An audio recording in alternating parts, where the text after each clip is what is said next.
ভারতের পশ্চিমবঙ্গে বিধানসভা নির্বাচনে কাল দ্বিতীয় দফায় ১৪২টি আসনে ভোট, শেষ হলো প্রস্তুতি। বিপুল সংখ্যক নিরাপত্তা কর্মী মোতায়েন। যুক্তরাষ্ট্রে বাংলাদেশি শিক্ষার্থী হত্যার তদন্তে নতুন মোড়, মার্কিন নাগরিক হিশামের বিরুদ্ধে শক্ত প্রমাণ হাজির করছে পুলিশ।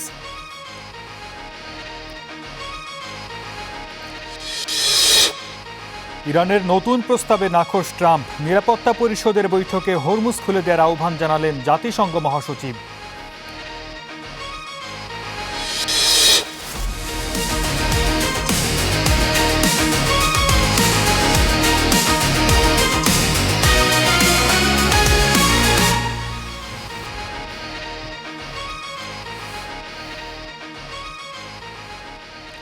স্বাগত স্টার ওয়ার্ল্ডে, সঙ্গে আছি সর্দার মোহাম্মদ আরিফ। এতক্ষণ শিরোনাম দেখছিলেন, এবার বিস্তারিত। কাল ভারতের পশ্চিমবঙ্গের বিধানসভা নির্বাচনের দ্বিতীয় দফার ভোট। এই দফায় ভোট দেবেন ১৪২টি আসনের ভোটাররা। সকাল ৭টা থেকে সন্ধ্যা ৬টা পর্যন্ত চলবে ভোট গ্রহণ। প্রথম দফার মতো দ্বিতীয় দফাতেও নির্বাচনী এলাকায় বিপুল সংখ্যক আধা সামরিক বাহিনী মোতায়েন করা হয়েছে। সবচেয়ে বেশি নিরাপত্তা কর্মী মোতায়েন করা হয়েছে কলকাতায়। এত সব প্রস্তুতি সত্ত্বেও বিভিন্ন নির্বাচনের আসনে প্রতিদ্বন্দ্বী প্রার্থী ও সমর্থকদের মধ্যে সংঘাত, সহিংসতার খবর পাওয়া গেছে। সকাল থেকে ব্যস্ত পশ্চিমবঙ্গের ডিস্ট্রিবিউশন সেন্টারগুলো। ইভিএম মেশিন ও ভোটের সরঞ্জাম পাঠানোর কাজ চলে দিনভর। বিধানসভার দ্বিতীয় ও শেষ ধাপের ভোট শান্তিপূর্ণ করতে তৎপর নির্বাচন কমিশন। ভোটে নিরাপত্তা ঝুঁকির কোনো শঙ্কা দেখছেন না কর্মকর্তারা। এবছর অ্যারেঞ্জমেন্ট অনেক টাইট, নির্বাচন কমিশন অনেক কড়া এবং অনেক নতুন নতুন নির্দেশিকা আছে। এর আগে ইলেকশন দেখেছি, দারুণ নিরাপত্তা ছিল। আমাদের এখানে নিরাপত্তা মনে হয় ভালোই থাকবে, আশা করছি। ইলেকশন কমিশন যেভাবে কাজ করছে, মনে হচ্ছে না কোনো নিরাপত্তা নিয়ে কোনো আমাদের ভয় থাকে। নির্বাচনী সহিংসতা এড়াতে আটঘাট বেঁধে মাঠে নেমেছে নিরাপত্তা বাহিনী। রাতে অভিযান চালিয়ে অন্তত ৮০০ জনকে গ্রেফতার করা হয়েছে। পুলিশের ভাষায় তারা সবাই ঝামেলাবাজ। প্রতিটি বুথ ও স্পর্শকাতর এলাকায় মোতায়েন থাকবেন বিপুল সংখ্যক নিরাপত্তা কর্মী। সবচেয়ে বেশি উত্তর ২৪ পরগনাতেই মোতায়েন হবে কেন্দ্রীয় বাহিনীর ৫৬০টি কোম্পানি। নিরাপত্তার এত আয়োজনের মধ্যেও বেশ কিছু এলাকায় সংঘর্ষের খবর পাওয়া গেছে। প্রথম দফার মতো এবারও নির্বাচনী সহিংসতা জড়াচ্ছেন ক্ষমতাসীন দল তৃণমূল ও বিরোধী বিজেপির সমর্থকরা। শেষ দফার এই ভোটে রাজ্যের ৭টি জেলার মোট ১,৪০০ প্রার্থীর ভাগ্য নির্ধারিত হবে। তবে সবার নজর থাকবে ভবানীপুর আসনে। সেখানে মুখ্যমন্ত্রী মমতা বন্দ্যোপাধ্যায় ও বিরোধী দলনেতা শুভেন্দু অধিকারীর মধ্যে প্রতিদ্বন্দ্বিতা হচ্ছে। ভোটের একদিন আগে নতুন অতিরিক্ত ভোটার তালিকা প্রকাশ করেছে নির্বাচন কমিশন। ট্রাইব্যুনালে করা আবেদনের শুনানি নিষ্পত্তির পর তালিকায় নাম উঠেছে ১৪৬৮ জনের। তারা সবাই কাল ভোট দিতে পারবেন। এদিকে ভোট সামনে রেখে ভারত বাংলাদেশ সীমান্ত বন্ধ রাখা হয়েছে।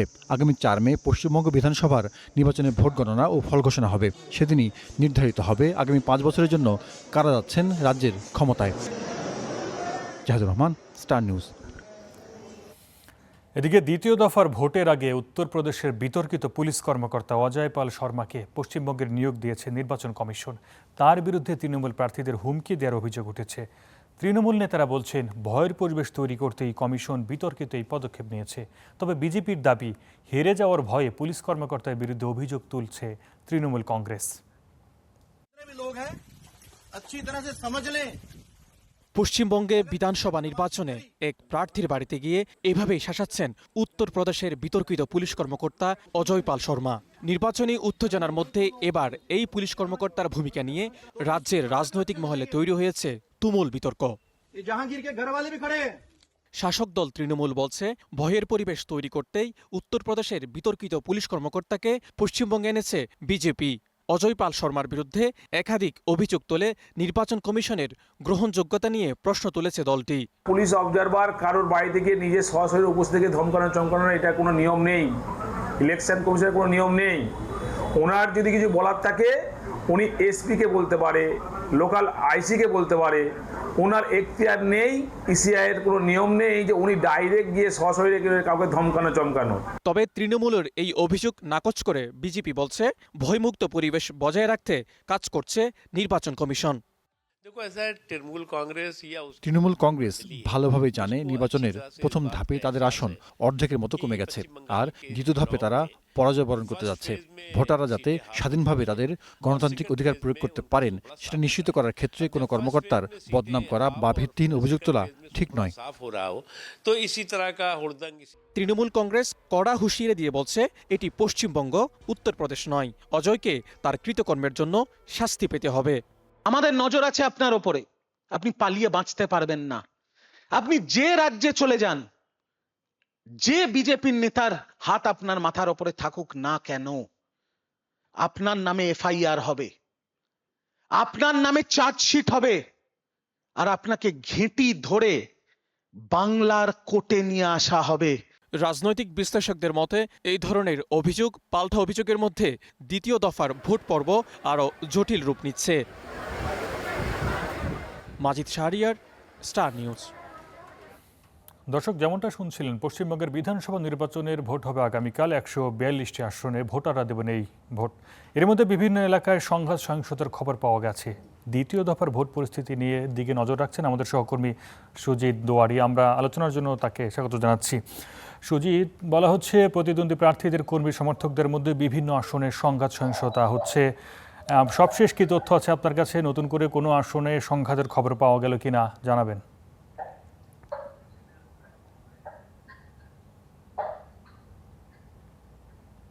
দেখুন, আপনাকে জানিয়ে রাখি যে এখনো পর্যন্ত গতকাল থেকে বেশ কয়েক জায়গায় কিন্তু সংঘর্ষের খবর পাওয়া গিয়েছে। বরানগরে যেমন গতকাল গুলিবিদ্ধ হচ্ছেন এক তৃণমূল কর্মী, তেমনি জগদ্দলে সেখানেও কিন্তু গন্ডগোল হচ্ছে। দক্ষিণ 24 পরগনা সেখানেও বেশ কয়েক জায়গায় কিন্তু গন্ডগোলের খবর মিলেছে। তবে প্রথম দফায় নির্বাচন কমিশন একেবারে অনেকটাই সুষ্ঠুভাবে নির্বাচন পরিচালনা করেছেন এবং অনেকেই তাকে বাহবা দিচ্ছেন। এবং দ্বিতীয় দফা অর্থাৎ রাত পেরোলেই যে ভোট রয়েছে, দ্বিতীয় তথা শেষ দফা নির্বাচন পশ্চিমবঙ্গে, সেখানে কতটা পিসফুলি ভোট করা যায় সেটাই কিন্তু লক্ষ্য রয়েছে নির্বাচন কমিশনের। এবং সে কারণেই তারা এক নিরাপত্তা রক্ষী সহকারে বিশাল পরিমাণে ফোর্স কিন্তু মোতায়েন করেছে এই 142টি কেন্দ্রে।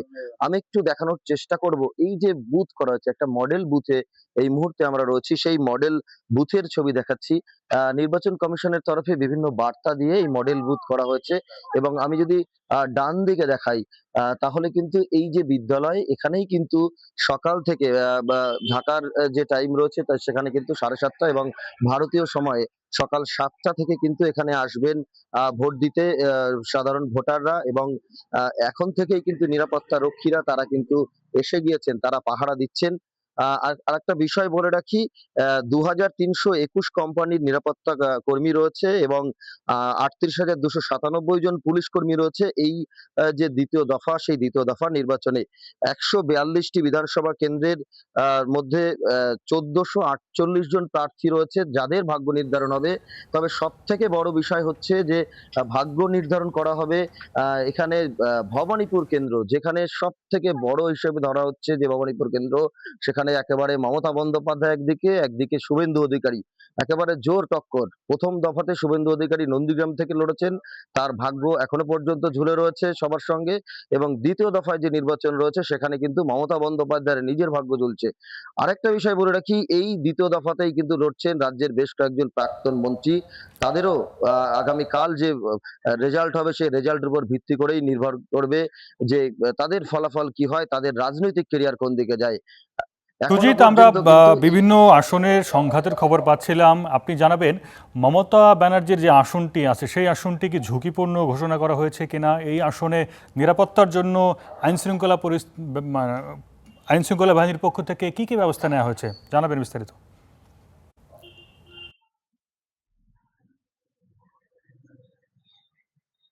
দেখুন, আপনাকে জানিয়ে রাখি যে ভবানীপুর কেন্দ্র একেবারে স্পর্শকাতর কয়েকটি বুথ রয়েছে এবং যেহেতু সেই এলাকারই বাসিন্দা বা মমতা বন্দ্যোপাধ্যায়, সে কারণে বাড়তি নজরদারি রয়েছে কমিশনের এবং কমিশনের তরফে বাড়তি ফোর্স লাগানো হয়েছে, অর্থাৎ কেন্দ্রীয় বাহিনী, পুলিশ দুটোই কিন্তু লাগানো হয়েছে বেশি পরিমাণে। এছাড়া দক্ষিণ 24 পরগনা এবং উত্তর 24 পরগনার বেশ কয়েকটি জায়গা রয়েছে যা কিন্তু অতি স্পর্শকাতর হিসাবে ধরছেন নির্বাচন কমিশন আধিকারিকরা। এবং সেখানে অতিরিক্ত ফোর্স মোতায়েন থাকছে, রিজার্ভ ফোর্স বাড়ানো হয়েছে এবং পাশাপাশি পুলিশ পর্যবেক্ষক যে সংখ্যা ছিল সেই সংখ্যা কিন্তু গতকালই সাংবাদিক বৈঠক করে নির্বাচন কমিশনের তরফে 11 জন পুলিশ পর্যবেক্ষককে বাড়ানো হয়েছে এবং দক্ষিণ 24 পরগনার ক্ষেত্রে কিন্তু উত্তরপ্রদেশ থেকে একজন পুলিশ অফিসার নিয়ে আসা হয়েছে, যাকে বলা হচ্ছে দাবাং পুলিশ অফিসার, যিনি এনকাউন্টার স্পেশালিস্ট। গতকাল থেকে দেখা গিয়েছিল তিনি এলাকায় বিভিন্ন জায়গায় গিয়ে ভোটারদের আশ্বস্ত যেমন করছেন, তেমনি যারা ভয় ভীতি দেখাচ্ছে তাদের উদ্দেশ্যে কড়া বার্তা দিচ্ছেন। অর্থাৎ কোথাও শান্তিপূর্ণ ভোট করার জন্য নির্বাচন কমিশন একেবারে উঠে পড়ে লেগেছেন এবং তারা চাইছেন যে প্রথম দফার মতো যাতে নির্বিঘ্নে ভোট করা যায় দ্বিতীয় দফাতেও। এখনো পর্যন্ত এই রিপোর্টই রয়েছে আমাদের কাছে। ধন্যবাদ সুজিত। পশ্চিমবঙ্গের বিধানসভা নির্বাচন নিয়ে কলকাতা থেকে বলছিলেন সহকর্মী সুজিত দুয়ারি। যুক্তরাষ্ট্রের ফ্লোরিডায় 2 বাংলাদেশি শিক্ষার্থী হত্যার তদন্তে বেরিয়ে আসছে রোমহর্ষক তথ্য।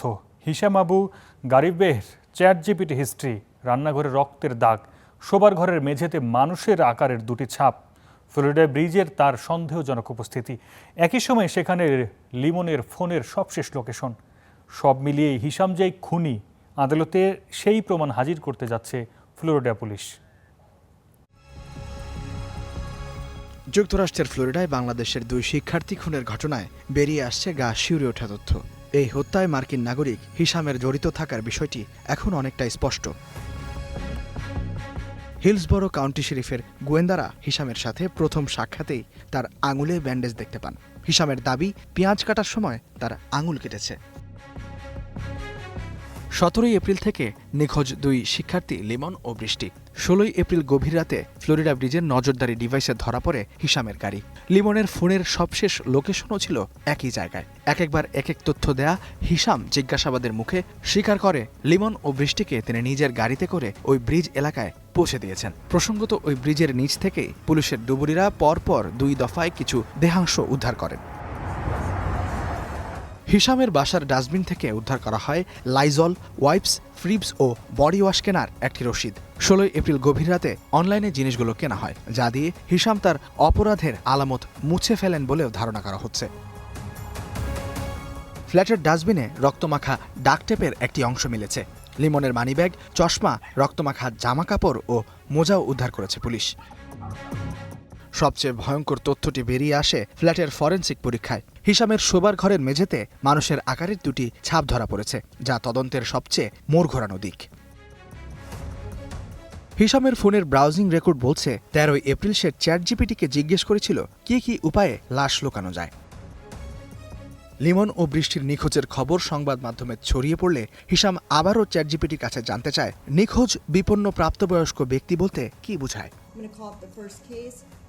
সিসিটিভি ফুটেজ, ডিজিটাল রেকর্ড ও ফরেনসিক আলামত সব মিলে লিমন ও বৃষ্টির খুনের পেছনে মার্কিন নাগরিক হিশামের বিরুদ্ধে আদালতে শক্ত প্রমাণই হাজির করতে যাচ্ছে ফ্লোরিডা পুলিশ। যদিও জিজ্ঞাসাবাদে এখনও খুনের সত্যতা স্বীকার করেনি হিশাম। ইস্তিহাতুল মাহমুদ, স্টার নিউজ। দেখছেন স্টার ওয়ার্ল্ড, ফিরছে একটু পর।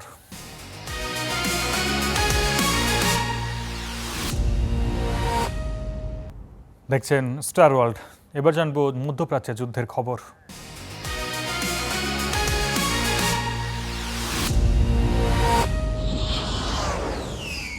পরমাণু সংক্রান্ত আলোচনা স্থগিত রেখে আপাতত জরুরি কিছু সমঝোতার নতুন প্রস্তাব দিয়েছিল ইরান, কিন্তু এতে রাজি নন ট্রাম্প। যুক্তরাষ্ট্র ইরানের সাথে চলমান আলোচনার সূত্রগুলো বলছে তেহরান চায় আগে যুদ্ধ বন্ধ হবে, ইরানকে যুদ্ধের ক্ষতিপূরণ দিতে হবে এবং মার্কিন নৌ অবরোধ তুলে নিতে হবে, তারপর বাকি আলোচনা। তবে ট্রাম্প চাইছেন সবার আগে ইরানের পারমাণবিক কর্মসূচি নিয়ে আলোচনা। 28 ফেব্রুয়ারি, আজ থেকে ঠিক 2 মাস আগে ইরানে যৌথ হামলা চালায় যুক্তরাষ্ট্র ও ইসরায়েল। জবাবে পাল্টা হামলা চালায় ইরান, শুরু হয় যুদ্ধ। তবে 2 সপ্তাহের বেশি সময় আগে হামলা থামলেও এখনও আসেনি স্থায়ী সমাধান। কূটনীতি অগ্রাধিকার বললেও কোনো পক্ষই ছাড় দিতে নারাজ।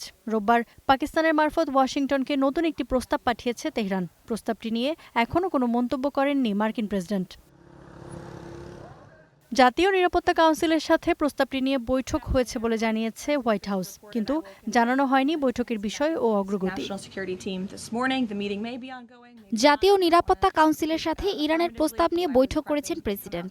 আমি বলবো না যে তারা ইরানের প্রস্তাব বিবেচনা করছে, তবে পর্যালোচনা হচ্ছে। খুব শিগগিরই প্রেসিডেন্ট নিজে এই বিষয়ে জানাবেন। তবে ট্রাম্প সেই প্রস্তাব গ্রহণ করবে না বলে উঠে এসেছে বিভিন্ন মার্কিন গণমাধ্যমে। New York Times, CNN, Reuters সহ বিভিন্ন সংবাদ মাধ্যম জানিয়েছে ইরানের নতুন প্রস্তাবে সন্তুষ্ট নন ট্রাম্প। নতুন প্রস্তাব অনুযায়ী যুদ্ধ শেষ না হওয়া পর্যন্ত পারমাণবিক কর্মসূচি নিয়ে আলোচনা করবে না ইরান। তেহরানের নিরাপত্তার নিশ্চয়তার পাশাপাশি পারস্পরিক আস্থা গড়ে তোলার পরই পারমাণবিক ইস্যুতে আলোচনা চায় তেহরান। বিনিময়ে হরমুজ প্রণালী পুনরায় খুলে দেওয়ার বিষয়টিও বিবেচনা করতে পারে তারা।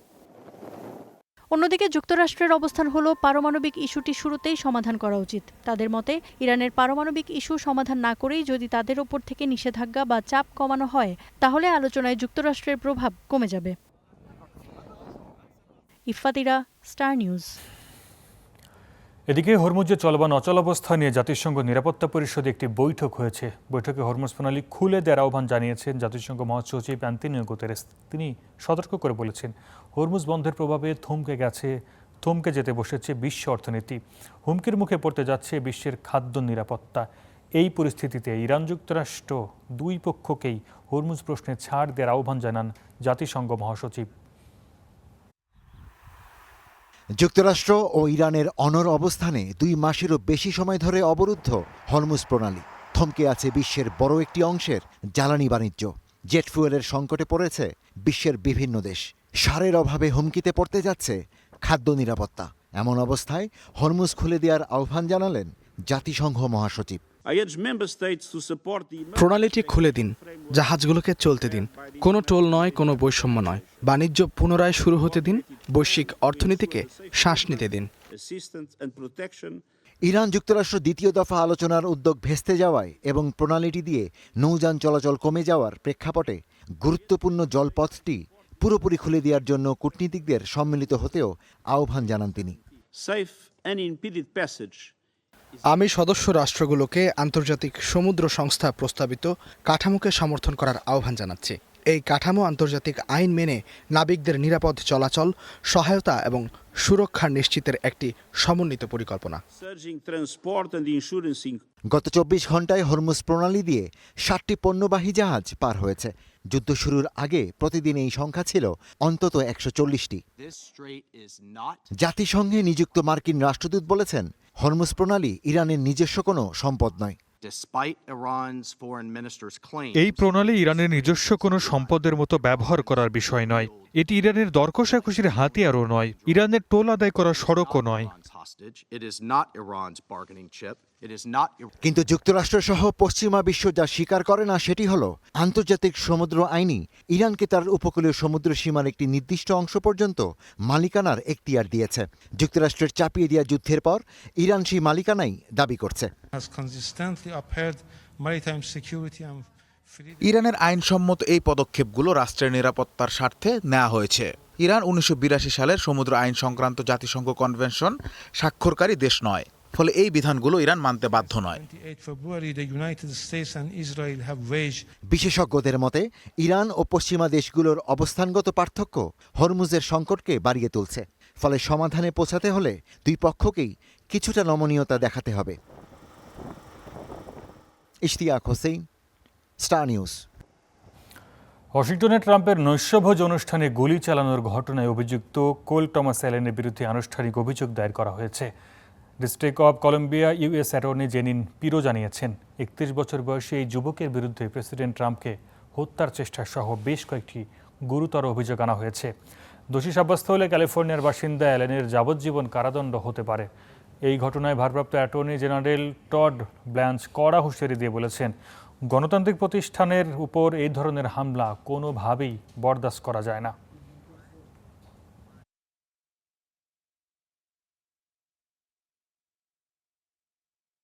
Today, the Department of Justice filed 3 federal charges in United States District Court against Cole Thomas Allen. বিচার বিভাগ কোল থমাস অ্যালেনের বিরুদ্ধে 3টি ফেডারেল অভিযোগ এনেছে। প্রথমটি হলো প্রেসিডেন্টকে হত্যার চেষ্টা, এর শাস্তি সর্বোচ্চ যাবজ্জীবন কারাদণ্ড। দ্বিতীয়টি গুরুতর অপরাধ সংগঠনের উদ্দেশ্যে এক অঙ্গরাজ্য থেকে অন্য অঙ্গরাজ্যে আগ্নেয়াস্ত্র পরিবহন করা, যার শাস্তি সর্বোচ্চ 10 বছরের কারাদণ্ড। এবং তৃতীয়টি হলো একটি সহিংস অপরাধ চলাকালীন আগ্নেয়াস্ত্র ব্যবহার, যার শাস্তি হিসেবে ন্যূনতম 10 বছর থেকে সর্বোচ্চ যাবজ্জীবন কারাদণ্ড হতে পারে। ট্রাম্পের নৈশভোজ অনুষ্ঠানে গুলির ঘটনায় অনিশ্চয়তা তৈরি হলেও 4 দিনের সফরে যুক্তরাষ্ট্র গেছেন ব্রিটেনের রাজা চার্লস ও রানী ক্যামিলা। সোমবার মেরিল্যান্ডের অ্যান্ডো বিমান ঘাঁটিতে অবতরণ করে তাদের বহনকারী বিমান। রাজা রানীকে ফুল দিয়ে অভিবাদন জানানো হয়। হোয়াইট হাউসে মার্কিন প্রেসিডেন্ট ডোনাল্ড ট্রাম্প ও ফার্স্ট লেডি মেলানিয়া ট্রাম্পের সাথে সাক্ষাৎ করেন ব্রিটেনের রাজা ও রানী। যুক্তরাজ্য ও যুক্তরাষ্ট্রের সম্পর্ক পুনরুদ্ধার নিয়ে তারা আলাপ করেছেন বলে ধারণা করা হচ্ছে। মঙ্গলবার রাজা চার্লসের কংগ্রেসে ভাষণ দেওয়ার কথা রয়েছে। সব ঠিক থাকলে 9/11 সন্ত্রাসী হামলায় নিহতদের শ্রদ্ধা জানাতে নিউ ইয়র্ক যাবেন রাজা রানী। এরপর ভার্জিনিয়া সফরের মধ্য দিয়ে শেষ হবে তাদের যুক্তরাষ্ট্র ভ্রমণ। দক্ষিণ সুদানের রাজধানী জুবার এক উপকণ্ঠে ভয়াবহ দুর্ঘটনায় 14 যাত্রী সবাই নিহত হয়েছেন। সেসনা 208 ক্যারাভ্যান মডেলের বিমানটি এই শহর থেকে জুবা আন্তর্জাতিক বিমানবন্দরে যাচ্ছিল। উড্ডয়নের কিছু সময় পরেই বিমানটির সঙ্গে নিয়ন্ত্রণ কক্ষের যোগাযোগ বিচ্ছিন্ন হয়ে যায়। দক্ষিণ সুদানের সিভিল এভিয়েশন বলছে খারাপ আবহাওয়ায় কম দৃশ্যমানতার কারণে বিমানটি দুর্ঘটনায় পড়েছে বলে ধারণা করা হচ্ছে। বিমানটিতে থাকা 13 জন যাত্রী ও পাইলট সহ সবাই মারা গেছেন। যাত্রীদের মধ্যে 2 জন কেনিয়ার নাগরিক ও বাকি সবাই দক্ষিণ সুদানের নাগরিক। জোবা থেকে প্রায় 20 কিলোমিটার দূরে বিমানটির ধ্বংসাবশেষ আগুনে পুড়তে দেখা গেছে।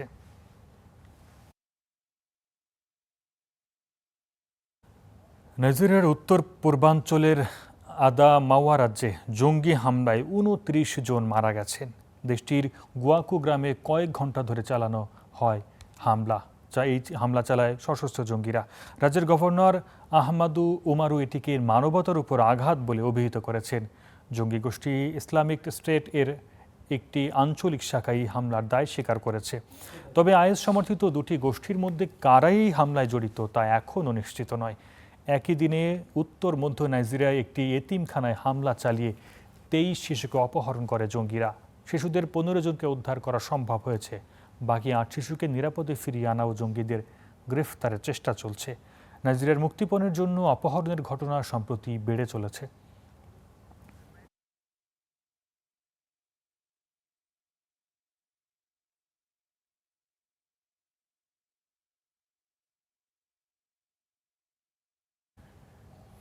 এই ছিল আজকের স্টার ওয়ার্ল্ডে। এতক্ষণ সঙ্গে থাকার জন্য ধন্যবাদ।